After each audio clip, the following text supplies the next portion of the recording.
Man, that sunset is gorgeous. Grill, patio, sunset. Hard to get better than that. Unless you're browsing Carvana's inventory while you soak it all in. Oh, burger time. So sit back, get comfortable. Carvana's got thousands of cars under $20,000 just waiting for you. I could stay here forever. Carvana, where car buying meets comfort meets convenience. Download the app or visit Carvana.com today.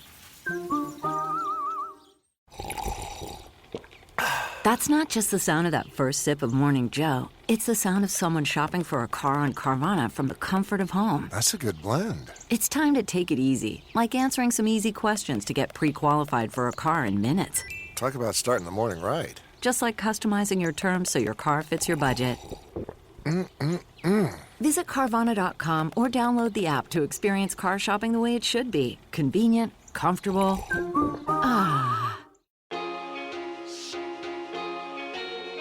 Hello and welcome.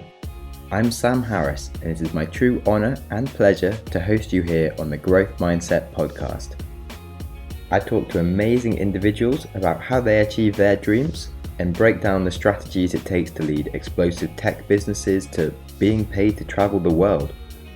I deep dive into topics such as Bitcoin and FinTech, or just how to get stuff done, with the goal of increasing our own collective wisdom and making us all happier, healthier and wealthier. Who doesn't want that?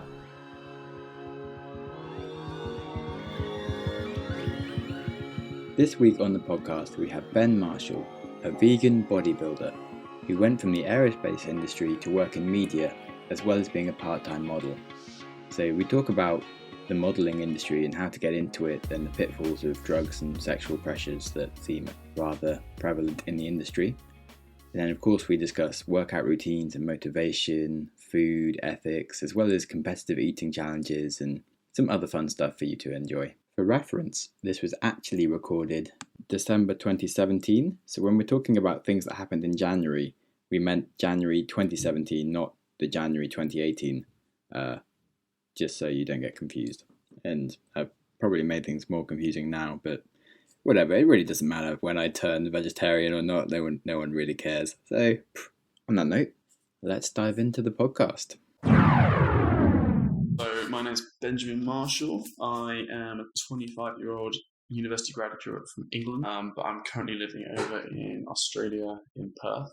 I worked in aerospace and defence when I finished university, and then decided that I kind of had enough of that and decided to go explore the world a little bit. So I've been over here for just over a year now. I now work in creative media doing videography and photography, freelance alongside personal training and health and fitness. Was that related to modelling, or was that just a different side thing? No, so the modelling came in when I was probably like 18. I kind of just fell into it. I kind of just started going to the gym and then spotted, and it just kind of blew up. I did blow up, so that sounds far more exciting than it was. I never took it seriously, and I got scouted by somebody, and it just led to a number of photo shoots with different photographers all over England, and then went to Portugal, and that was really fun. And I was always more interested in the actual health and fitness aspects of art than the potential of modelling. I enjoy it. I really enjoy it behind the camera. Yeah. But I never chased it. And then when I was at uni, I kind of just didn't bother doing it. I did a few things, but nothing. When I left uni, went over to LA and worked with an agency over there. Wilhelmina, they're a pretty good company. And they took a load of shoots over there, did that. Came back to England, but again, not being based in London, just didn't fit my lifestyle. Yeah. Okay, so if someone wanted to be a model and fits the general description, they just go to an agency. There's different ways you can do it. You can be scouted or you can apply online, but the best way to do it is research kind of what are the best agencies, because there's so many bad ones out there that will take advantage of you. I've dealt with quite a few, like messaging me like, I think you've got potential, like we'll take care of you, just pay us this much. A proper agency will never ask for money because you are an investment for them. Yeah. They make money out of you doing shows, so like, you'll never have to pay. And so many people I know have done that and been like, oh yeah, I got a photo shoot, like I have to pay this much. It's like, you should never have to pay for a photo shoot. So the best way to do it is look on, see what city you're in, what agencies are there, look at the rating, and then there's a list of top modeling agencies in the world, and see who they're linked to and who they work. If they work with Next, if they work with Premiere or Models One, they're going to be reputable. If they don't have any ties to any of the international countries or don't have any ties to any good companies at all, then they're just going to they're going to take your money in. But you can just basically see when their castings are. They'll have it every week. They have an open time. You just go along and they'll look at you and see if they think you can make them some money. Is it kind of weird when you're at casting? If someone looks at you, then do you have to like take your clothes off? And... You don't feel like a person. You feel like a wall painting or a piece of meat. Like you just got people looking at you so subjectively and kind of taking you apart, and they'll make comments like, "Oh, don't like your shoulders," or you have to be very kind of withdrawn from that because it's not a personal attack, it's just an observation. But you have to remember that a lot of time with modelling, it's not about looking good, it's about looking different. So some of the best models in the world, especially men for fashion, are skinny guys with really strong jaws or have got very defined nose. They're not necessarily classically good looking. People like look better on photos. Actually, you meet them, you're like, I don't think I would. Yeah. You're kind of weird. I got told a couple of times, like, "Oh, we think you're really good looking, but we couldn't use you for fashion." I don't have a fashion look at all, so I know I will never do fashion work. But it's so, what kind of modelling work have you done? It's mostly commercial stuff. Swimwear when I was younger, underwear was just kind of like catalogs. Commercials kind of just what appeals to everyday people rather than the high fashion where you've got models wearing clothes that no one would ever wear normally. Yeah, it's just basically like this person is wearing something that both of them are extreme. Like you see it and you go, "Oh, I could be that person. I could look good in that t-shirt because that person's in that t-shirt." Okay, cool. Okay, that's weird. Was it a difficult thing to learn? I was very lucky. I worked with some very good photographers. They almost guided me to which agencies would be good, but they did warn me, like, "Oh," but because I had worked with these good photographers, the agencies didn't just kind of spit me out. The world can be horrible. The modeling can be really bitchy and just straight, "No, we're not interested." Got many friends from models? I have a couple. I found a lot of them are very simplistic, both male and female. A lot of them are very good looking, and I think they've played off that most of their lives, and so don't have to worry about anything else, and they can be very superficial. There's always that to remember, but it doesn't mean they're nasty people. Not always. At all. But especially dating models, it's never worked out that well. Can you give more information about that?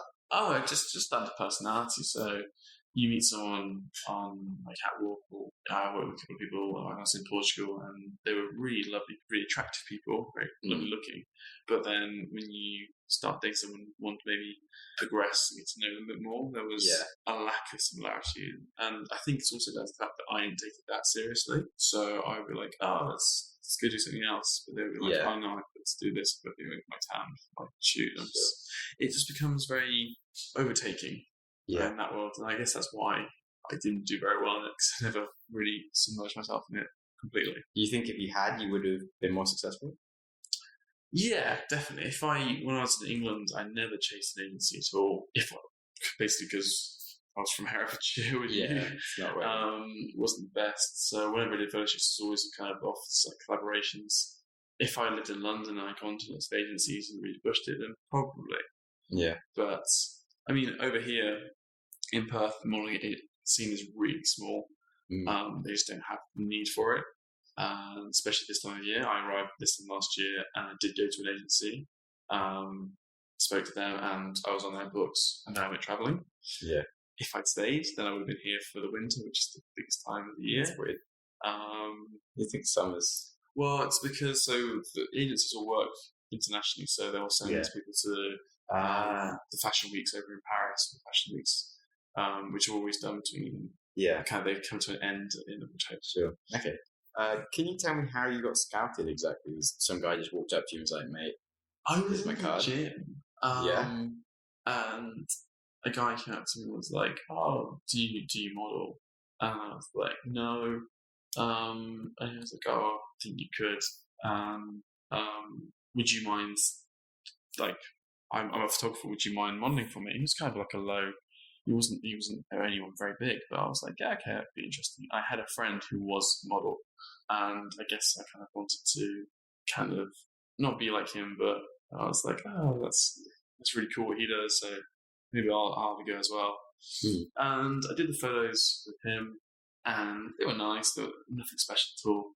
And I just put them on I think I just put them online, and I got a message from a guy called Simon Barnes, who is one of the big fitness photographers in England. Yeah.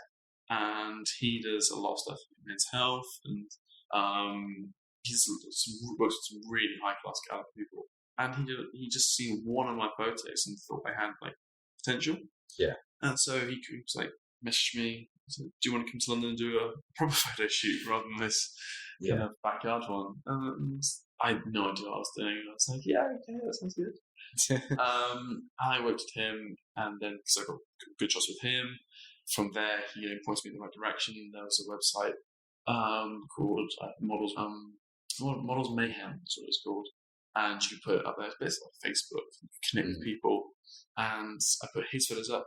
Because I had his photos, other photographers were like, "Oh wow, he's actually got some good photos," and then I just connected with people and networked, and that's kind of how it started.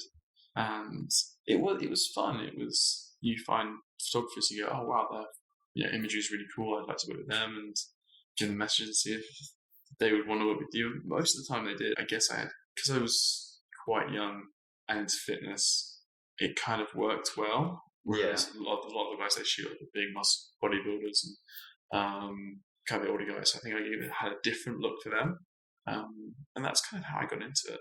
Okay, it's kind of cool.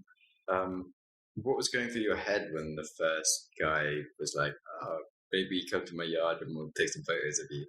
Yeah, it was a little bit weird. I think I remember being like, "That's just weird. Like, I don't want to do that." Yeah. I was 17, 18, and I was just like, I don't know. But then I think I spoke to my mum about it, and I gave her the card he'd given me, and she was like, "Oh, this is," because where we come from, there's not very many people. Yeah. She was like, "Oh, this is so-and-so's husband," and I was like, "Okay, well, he's not a weirdo then. Actually, he's a normal person," and I think that's handy. Yeah, exactly. I was just like, "Oh well, why not? Like, what's the worst that can happen?" I was like, "I'll take some photos, I look bad at them, and then I'll never do it again." But you go online or something.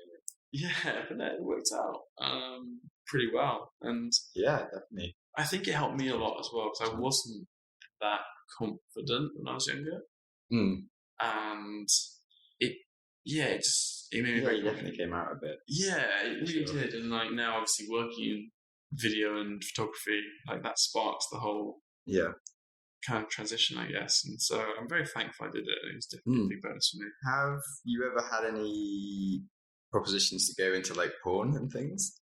Oh yeah, all the time. Yeah. Especially when I was on like Model Mayhem, there was like a lot of people would message you and be like, "Hey, do you want to do nude shoots? Do you do applied nudes?" And I never do. Like the only time I've ever done like underwear was when I knew the photographer really well, and it was like for a magazine. Yeah. Or like an article. And so I've done a couple of those. And then when I was doing stuff for like an actual catalogue, so it's like 300 pairs of underwear. Yeah. And you just try them on and off, and you take a photo of kind of your shin up to your kind of nipple area, and that just goes in. It's just stock photos. It's nothing like provocative or anything. But no, I never wanted to do that sort of thing. But yeah, you get a lot of people, and then like, "Oh, we'll pay you this much money and do this." How much money? The nude shoots, you can get paid like £500 to £1,000 per shoot. Okay, and that takes like a few hours. Yeah, like 2 hours. So like it's inverted commas good money, but I would never be interested in that at all. I was more interested in working with actual photographers that I liked their work, and also you tend to find the guys that do nude work, their work isn't that good quality. Like I found personally, there are some fantastic implied nudes out there. What's an implied nude? Implied nude is like you can tell someone's naked, but like the shadow covers everything. Yeah, or it's like your leg in the way, or legs in the way, or you're like lying in the bed. It's very sexual, and that's not modelling I ever wanted to do. So it was never. It's very easy for me to say no. Okay. So yeah, it was never something I wanted to do. Cool. Well, I actually got a proposition to do some porn work modelling things. Really? But It was in the gym again. So I was actually in the shower, and he came up to me in the shower and started talking to me. I was like, okay, this is a bit weird. I'm kind of showering and naked, and like maybe you could just talk to me later or something. Yeah, it's not the most appropriate time. Yeah, it's sort of a bit odd. And yeah, then he kind of said he worked for like a modeling agency, but they kind of work for the Asian market. And Okay. so he'd like me to come in and do some shoots with them. I was like, okay, well, can I get some more details? Why? What? Yeah. And then it came to be that it was like porn and he wanted like gay porn. And I was like, I don't think that's really my kind of thing. But I carried on emailing him just to see like, what the fuck? Like, okay, how much do people get paid? Where does this, see if I find any details about it? And he was offering me like similar amounts. And so I wasn't really interested. I was more like, I'll come and like sit in the room whilst you do some photo shoots with other people and see what the hell goes on. You're It's intrigued, weird but you don't want to be porn. part of it. but Yeah. No. be in it myself. No, definitely not. But he didn't really get that part of it. And they just started getting odd random texts being like, can I come to your house and like give you a blowjob? I'm like, no. Yeah, there's some really odd messages from him after that. You do, and it's interesting because when I've had a lot of that as well. Like when I was in LA, so I was just out of university. So I was 22, Yeah. and I was working with this big company, and the agent that I was working with, I couldn't work for them because I had my visa, Yeah. but I was set up with a load of shoots. Yeah, and then there were times you'd be like, oh, you know, can you show me a full body one? And because it's an agent, you're like, yeah, of course, like this is me full body, Yeah. wearing clothes, and you're like, oh, can you do like this shoot coming up would be like swimwear? Can you put some board shorts on? Like, yeah, do that. And like, oh, would you mind taking the board shorts off? And I was like, no, I'm not. Yeah. I'm not doing that. And this was a person quite high up in modeling agencies, and I wasn't fully aware of what he was doing. I always avoided it, but I was very aware. Like it would be very easy to, Yeah. but you didn't want to just say no. Yeah, at because- any one point it kind of seems like the next small logical step. It doesn't seem like a big ask. No, not at all. And I did feel pressure because I didn't want to say no and potentially ruin contact I had in this huge agency. So I'd always avoid it rather than calling him out on it, which isn't good. I think people realise how desperate people are for money and that they can do that. People do exploit their. Yeah, some people just have like this weird gene for like asking difficult questions and putting you in awkward spots. Yeah, there's actually another agency over here in Perth that contacted me when I first got here last year. And I was talking to a friend of mine, one of the personal trainers in the gym, and just happened to give me a conversation. And he was like, oh, is it this agency? And I was like, yeah. He's like, yeah, they're just all gay porn. Yeah. I was like, okay. He was like, they contacted me. He was like, I'll pay you $500, send me a video of you masturbating and all this. And I was like, okay, I'm not talking to this guy ever again. It's surprising how common it is. And sadly, a lot of agencies are non-genuine. Yeah, I've been very lucky and been in contact with very good people in the industry. Yeah, it seems easy to lead your way. Oh, so I can completely see why boys and girls get taken advantage of. It's awful. What about drugs as well? We haven't spoken about that at all. Like a lot of cocaine in the modeling scene. It's not for me, but there doesn't tend to be much else in that industry. Quite a lot of E as well. Like I went to a couple of parties and there was just a horrendous amount of drugs. Yeah. But then it's the entertainment industry and people either do have a lot of money and are famous and kind of feel they can do that, or they want to be and so they imitate it. Yeah. So did you feel pressure to like join in? No. I mean, I was offered it. I've never really felt that kind of pressure. I Do you guess. feel like the people that did join in maybe got more opportunities? I don't think it was really that, but it could be if other people who are maybe both at the same level, and if you're partnering with the agency a lot and someone else isn't, then Yeah, you might. maybe they're going to put you forward. Yeah. Yeah, I don't have a story of being pressured for drugs, but I do have another story for being pressured for like sex and stuff with potential like we get a better job and Yeah. things. Yeah, so we went to Japan basically on business, Mm-hmm. and like our boss's boss or something like this invited us to just like go drink some ramen in his room. And we're like, yeah, sure, that's nice. We've never really had a chance to hang out. That seems cool. And he was really like, oh, and get into the Japanese mode. We'll put on like our dressing gowns and stuff. And like, obviously when they kick us, that's how you do the onsen thing. But in dressing gowns and stuff. So that was fine. And then we started drinking and got more drunk and things. And it turns out he's gay and is allowed to not be faithful to his boyfriend because of that's how gay people work and stuff. And we spoke about that. Slowly, people got more drunk, and then, I don't know, for some reason there was like a massage at some point. Things just sort of kind of got weirder and weirder. And then they sort of spoke about like potential opportunities for things, and then implied that maybe he would like to have sex with us. And they're like, maybe we don't want to have sex with you or anything. And how does that come up in conversation that I maybe want to have sex with somebody? It's really hard to explain, but like it took like a process of many hours, and it's kind of like just like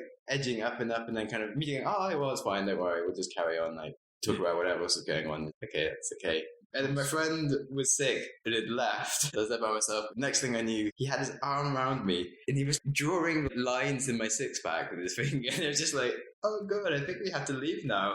How do I get out? I don't really. Shit. I mean, I want to keep my job with. That's the thing, isn't it? Yeah. You get pressured, put in situations where you don't want to offend somebody. You basically have to be rude to them to stop, and it's like, but it shouldn't be the case. Yeah, why am I being that one's definitely doing the rude thing on paper. Yeah.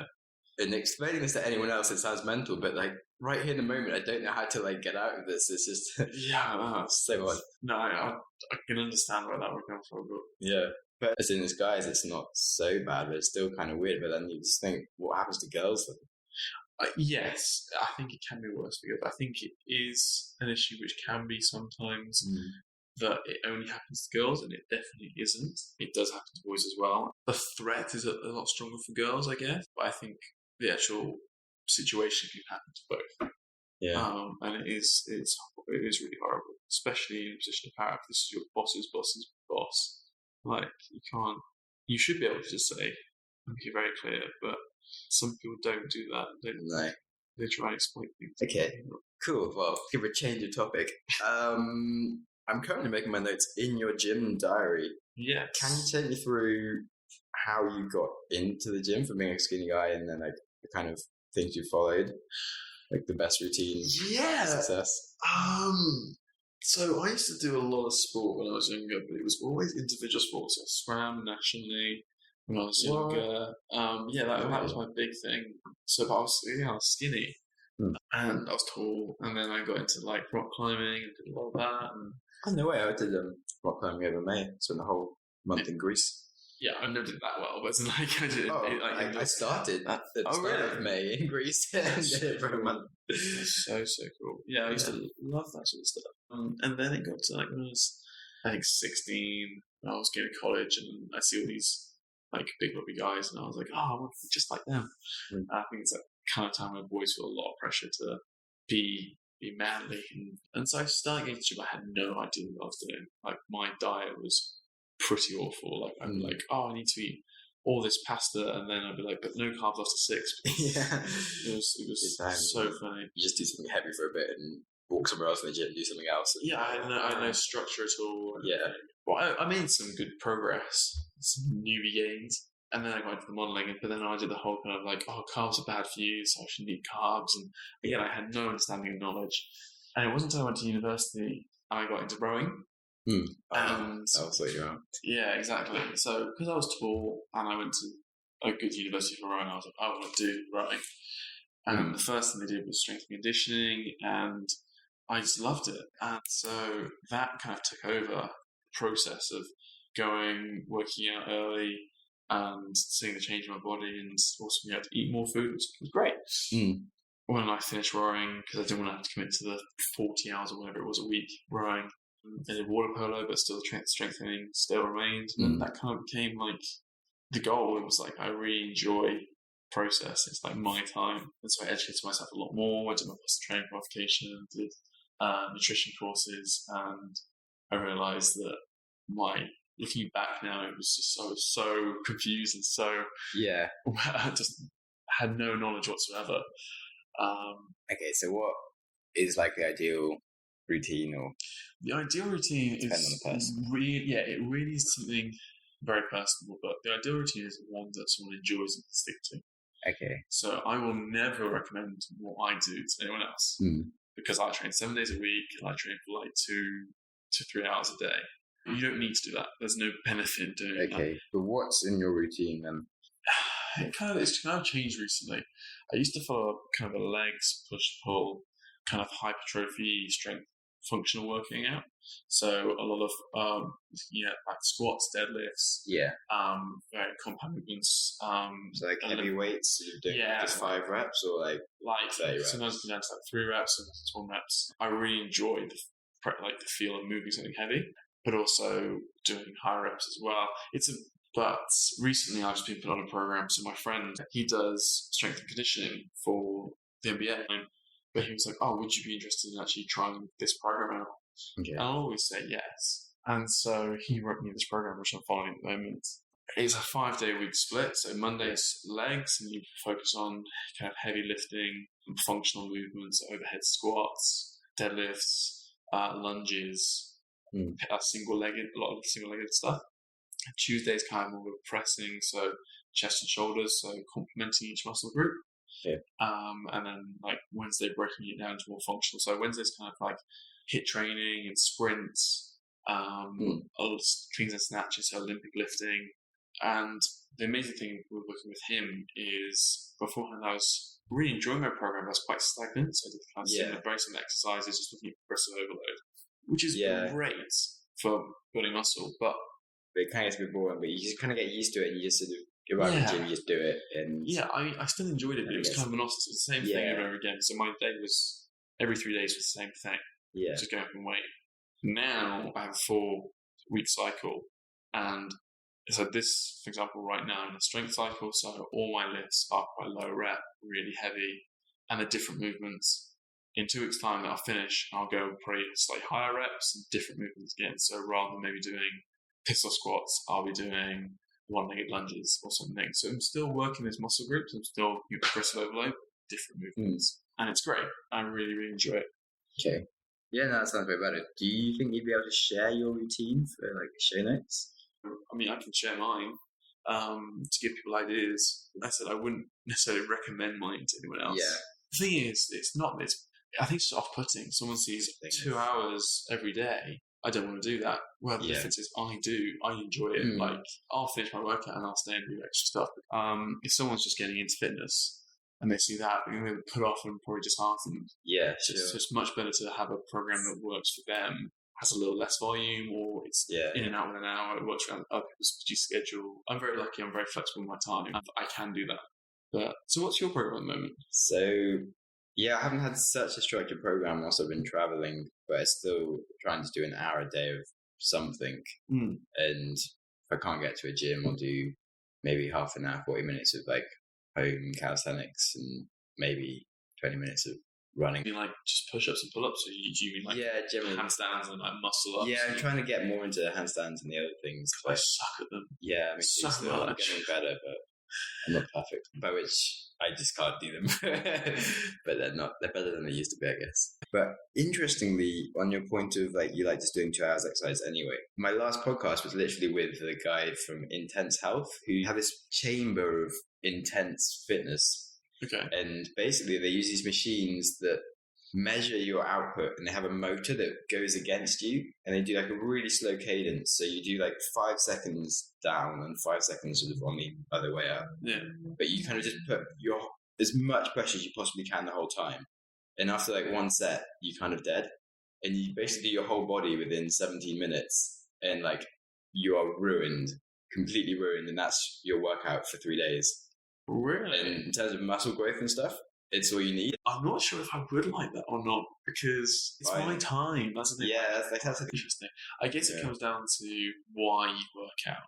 Is it the process or the end result? For me, it's kind of both. I love the process. If you haven't got time for the process or you don't enjoy working out, which some people don't, that's fine. Then that would be the benefit because you get the end result. It definitely feels like for the future, every human being could be on that program, so that because it's so minimal time and it's your health should just be so much better if you did that. But the price should have to come down quite a lot. It's like the same price as having a personal trainer or something. Which then you've been talking about diet as part of it. You turned vegan this year. I did. Yeah, and still managed to keep up a ridiculous body. Yeah, I went vegan in January. I used Yeah. to eat so much meat. I used to do eating challenges. Oh yeah, me too. I won some. I've never lost one. I've lost one. That's Maybe we're gonna have a vegan off somewhere. I have found one eating challenge. It's really hard to find them otherwise. Making it vegan Yeah. because she cooks for me. But also, like, going to restaurants now, the options are so good. Like Domino's today has really said that they're going to put vegan cheese on all their menus. Oh wow. No, not Domino's, Pizza Hut, sorry. Yeah, there's so many good options. It's so easy. So when I first started, it really was kind of a health thing. And how bad this is for me. It's like a smoker realising how bad cigarettes are. And so that's where I stopped. And that was kind of like my motive. Now it's become animal cruelty. So actually on Monday I'm doing a pig save, which you're more likely to come if you want to come on to That's that. fun. How does that work? So they go to the slaughterhouses, go to the abattoirs, Holy crap. and all the pigs go in, and we just try to stop the trucks and basically see the conditions and Yeah, I'll come along. maybe offer some compassion before they go into the slaughterhouse and get killed. So there's quite a few of those, but it's when you've kind of had your eyes open to the cruelty and what food actually is, and you don't want animals to die just for your taste buds. And I think, not in a big-headed way, but I think I'm a very good advocate for it. Yeah, like the average person, maybe sort of like, oh, maybe I'll get less healthy, and you're like more healthy than most people. Exactly. And I don't mean to like push that people like, oh, but I need my protein. Like, I haven't had animal products in 11 months. Clearly have some great gains. Yeah. So let's go to the gym. Like, let's see who can live more. Like, Yeah. I can guarantee you that I will. And it just becomes so like we do this thing called Cube of Truth. Have you heard of it? No. So basically, it's about raising awareness. Yeah. And then I do a lot of the interaction with the crowd. So if someone's looking at it, I'll go up and talk to them and say, oh, do you know what this is? And they're like, oh, this is mistreatment of animals. I'm like, no, this is how the food you eat gets to your plate. It's just normal slaughterhouse. And they're like, oh, I don't like this because I always buy free range and like this is free range. Or then they're like, oh yeah, I would go vegan, but I'll buy my protein, or oh, but it's too hard, or but it's too expensive. And because I've done the nutrition, I can be there and be like, oh, you don't need this, or it's bad for you. Like, I'm not there to argue with people. I'm there to try and help people understand. I think that helps a lot because I do go to the gym, because I do look the way I do. I think that helps a lot. There definitely is a wave of more young people certainly going vegetarian or vegan. Oh, definitely.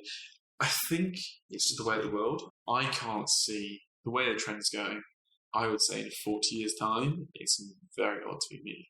Yeah, I think just sustainably we can't keep it up. And Definitely. like your McDonald's, everything would just be fake meat. Then you go in and it'll be tasted just as good. Well, yeah, so there's the whole mock meat, which I really like. Yeah. It's actually scary sometimes how good it tastes. Because, one thing I prefer veggie sausages anyway. Like, I never really like them that much. They're way fatty. The fat content is always the best thing for me. But everyone's like, oh, but bacon. But one, bacon doesn't taste like it. Bacon's just salty anyway. But if meat tastes really good, the only reason it tastes really good is because it's seasoned really well. Yeah, if you just cook it really well. Then if you've ever had a boiled chicken breast, oh my god, it's the most tasty thing I've ever had. If you put the same effort into cooking the vegetable with like the right sauces and spices, it tastes as good. Exactly, it's so much easier. But a well-cooked chicken breast does taste good. I can't say it doesn't, because that would be lying. But you could take that away and have that flavor and that texture from mock meats so easily, and you haven't got health implications, you haven't got the environmental impact, you haven't got the death and the cruelty involved in it. Yeah. Why wouldn't you? Yeah, and it's possibly cheaper. It's normally cheaper. There's literally no downside to being vegan at all. Yeah. And as I said, in the last 5 years, it's changed dramatically. So give it, I think, another 5 years, it's going to be huge. Yeah, I think it was like 1% people who identified themselves as vegan like a few years ago, now it's like 5%. Yeah, no, it's crazy. But I would like to think that in 30 years' time, it will be a rarity to be. Probably enough about vegetarian stuff, but it's really cool. I'm really happy to actually finally talk to someone about it, because I haven't actually done that yet on the podcast, and especially someone as a bodybuilder. Yeah, it's a slightly different angle, I suppose.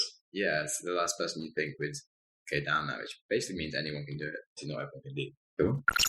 If I asked you to think of your childhood, are there any memories that you really kind of stand out? Oof, Like a random story. that's a very, very broad topic.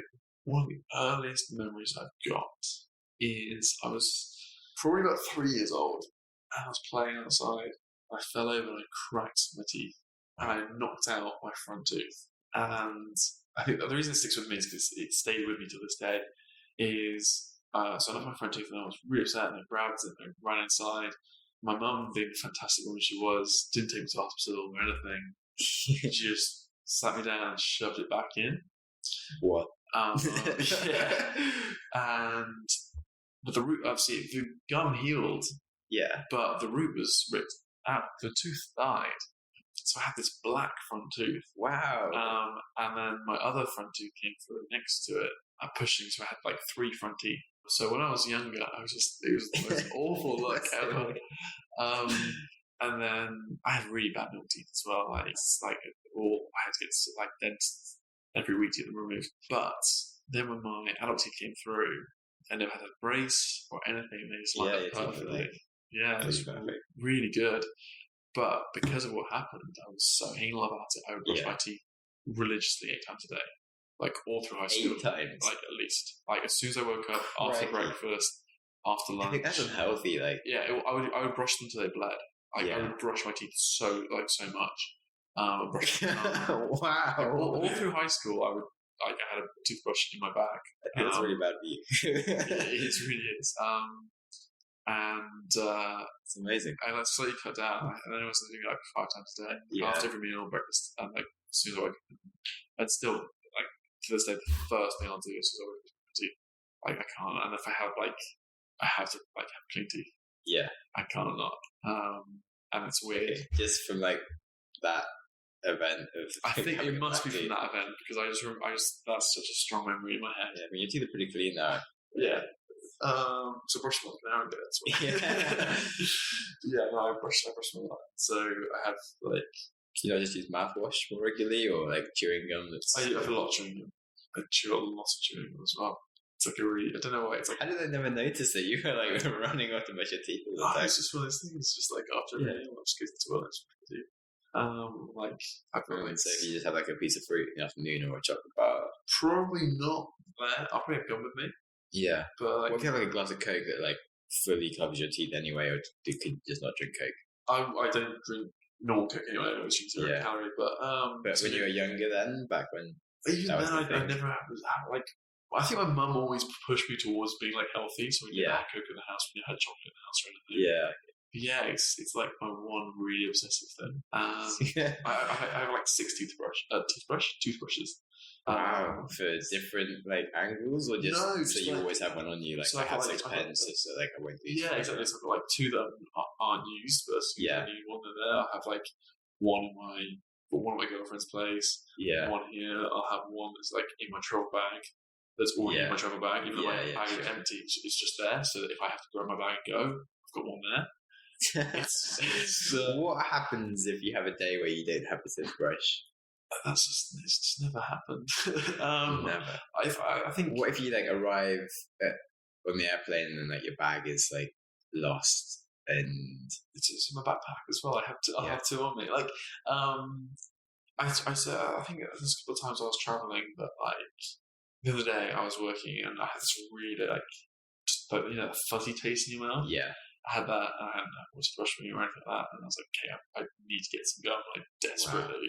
Do you feel kind of like horrible inside? Like, you're gonna be sick or It's something? just kind of like it's one of those things. It just makes me like, Wow, I start to feel more conscious about my teeth. Yeah, and you do. oh god. when you get into it, like just. I think I need to not think about this for a while. Yeah, it's weird. I don't think about it. Yeah, when I was younger, it was really bad. I'd literally brush until they bled all the time. Yeah, it's really bad. But I think it all stems back to knocking out that front tooth when I was younger and having this black tooth as a kid. There's photos of me in my house with this like one black tooth. Wow. Yeah, it's a funny one. Yeah, thanks for that insight. Yeah, it's my little quirk. What did you have for breakfast? I had something I have every single day, which is oats overnight with carrot in it, 2 scoops of protein powder. Oats, banana with carrot. I don't what. So it's called overnight oats, but I put grated carrot in mine. Yeah. It tastes like carrot cake. Amazing. You can do it with zucchini as well, or courgette, and it just adds a lot more volume and adds a lot of sweetness to it. Banana in it, it's like banana bread. Make it overnight, the oats get really, really soft, and you lose all the starch. And then you've also got the carrot, which is sweet. Yeah. It basically, being low carbohydrates, that's like cookie dough. Wow. Like when you eat it. Sounds good. Yeah. I'd like to see a picture of that. It doesn't look great, but yeah, if you Google Zoats, Zoats. Z-O-A-T. That's zucchini oats, and then you just mix it with carrot. Cool. So that's the end of the conversation with Ben. Some great tips on life and working out and modelling. So into the top tips. Number 1, modelling. Research any agencies that you might work with and never pay up front for a photo shoot. And certainly don't let people pressure you into removing your clothes or taking drugs when that's not what you signed up for. And it is difficult to hold on to these things in the moment. So don't say I didn't warn you. Number 2, working out. Success in fitness is about finding a routine that suits you and that you can keep up. But it's also about finding a way to change your routine every 4 to 6 weeks to keep it interesting for yourself and for the body to stop it from reaching a plateau. His gym routine example will be in the show notes, but it probably isn't for most people as it's 2 hours long and very excessive. Number 3, food. You can totally be a complete vegan and yet a shining body of health and even a bodybuilder if you eat right. And you really don't need to worry about losing nutritional benefits if you ever felt like just trying it for a bit. His standard breakfast recipe will be in the show notes, and it does sound pretty awesome, so I'm going to try it. Exciting times. We have a week off from book recommendations, so we can catch up on all the old ones in it. Next week, we have a philosopher on the podcast talking all things about nomadism, teaching, and the future, and books. So the book quota will be more than filled up there. And until then, enjoy the rest of your week, and I will encatch you. I almost got to the end of a podcast without making a mistake. Almost. Anyway, I will catch you next week. You've listened to an episode of the Growth Mindset Podcast. If you enjoyed the show, please subscribe on your preferred app and give me a good rating. If you are unable to give good feedback right now, try sharing the show with a friend who will, or just wait for the show to improve. If you have any ideas for the show or you just want to reach out, I'd love to talk to you. On Twitter, I am at Sam Harris Tweets, or Instagram, SamJamSnaps. Show notes, along with links to everything that we discuss, are available at growthmindsetpodcast.com, along with information on how to get involved and blog posts on cool things that you should be aware of. Thanks so much for listening, and I hope you enjoy your next podcast.